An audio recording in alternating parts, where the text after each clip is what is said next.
Well, hello. I'm David McMillan. I've been a smuggler for 40 years until my retirement, about a decade ago. And recently, I've been doing some recordings, podcasts for Shaun Attwood's video channel. They've been interesting, and our conversations have been wide-ranging and covering a lot of ground. But I've noticed sometimes we'll begin on a subject and then get distracted, or I won't finish something I'm trying to tell. So I thought I might as well use my near-empty YouTube channel to fill in the blanks a little bit, and I'll do one today. In one of the podcasts, I've been telling you about the days when I had many couriers. This was an operation that involved travel from Australia through to Europe, but focused on the hub in Bangkok. Anyway, the couriers would change passports, they would switch bags, and they would be paid about $20,000 at the time. This was in the 80s, so that was good money. Certainly 4 or 5 times what anybody else would be paying. Why? Because I wanted quality and I wanted confidence.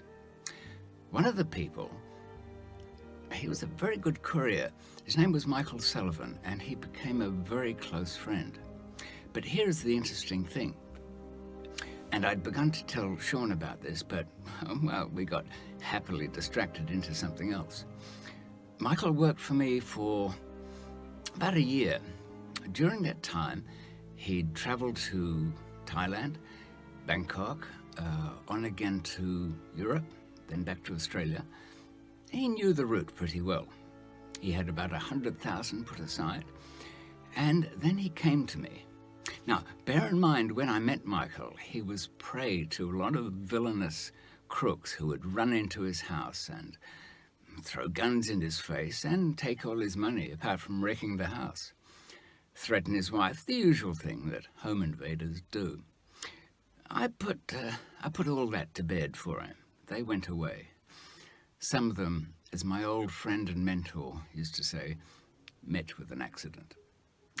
Anyway, after this year passed and Michael's 100,000 was sitting there, he came to me with his idea. And Michael's idea was this.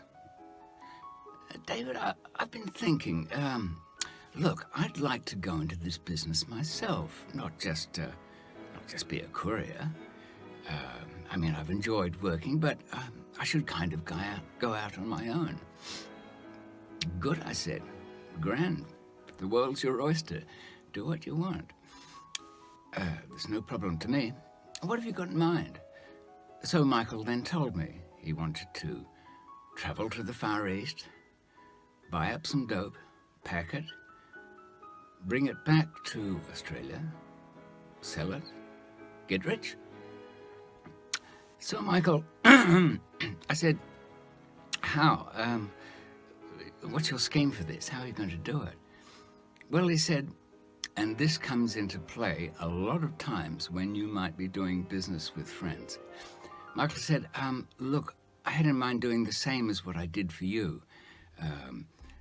Go there, get it, pack it, bring it back, change identities. Right, Michael. So, where are you going to buy this stuff? He looked almost taken aback. He said, well, it's okay if I go to your man. Yes, I said, I suppose you would. And then how are you going to transport it? Well, we used to use stereo tuners in those days, packed in the wood surrounds.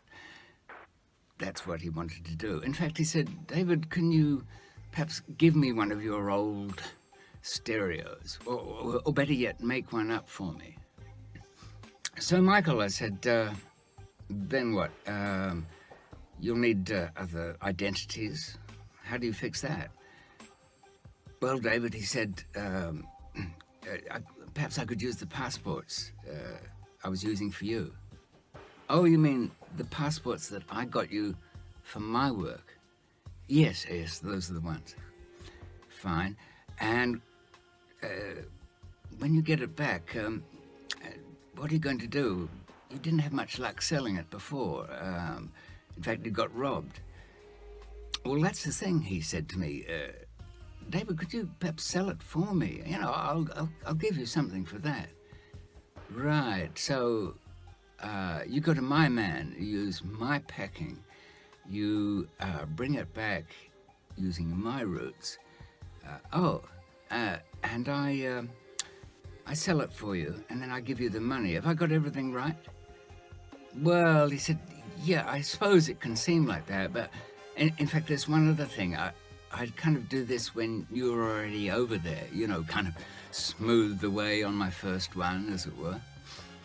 Okay, so I really then had to tell him, and this comes up not just in the smuggling world, not just with drugs, but with many other businesses.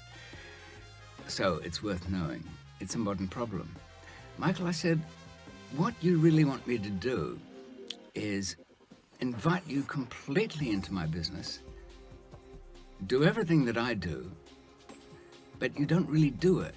In fact, I'd be doing it. Why don't we just cut through all this complication of you doing it? Why don't I just go over there, get some stuff for you, sell it and give you the money? Or even better yet, listen, why don't I just give you the money? Michael seemed put off. Well, don't be like that. He said, I'm just trying to go out on my own.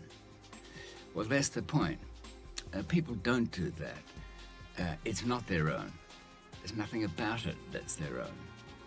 And people find that in the underground world, and they find it in the above ground world too, where you've brought them into your business, and suddenly they feel they can do just what you do. Only how do they want to do it?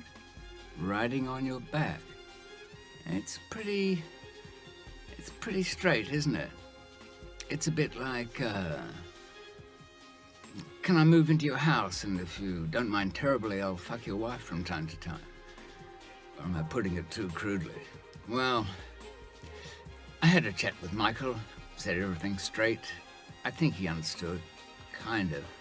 I don't think his wife did. But we went on, and we stayed friends. But this is something to bear in mind, whether your business is scaffolding, building, you've got a shop. At some time, somebody who works for you will look around and say, gosh, I can do that. In fact, I will do that. And instead of just imitating what you're doing independently, they want what you've got. And a lot of people do. So it's worth knowing about before you bring friendship into business. Next time, something else.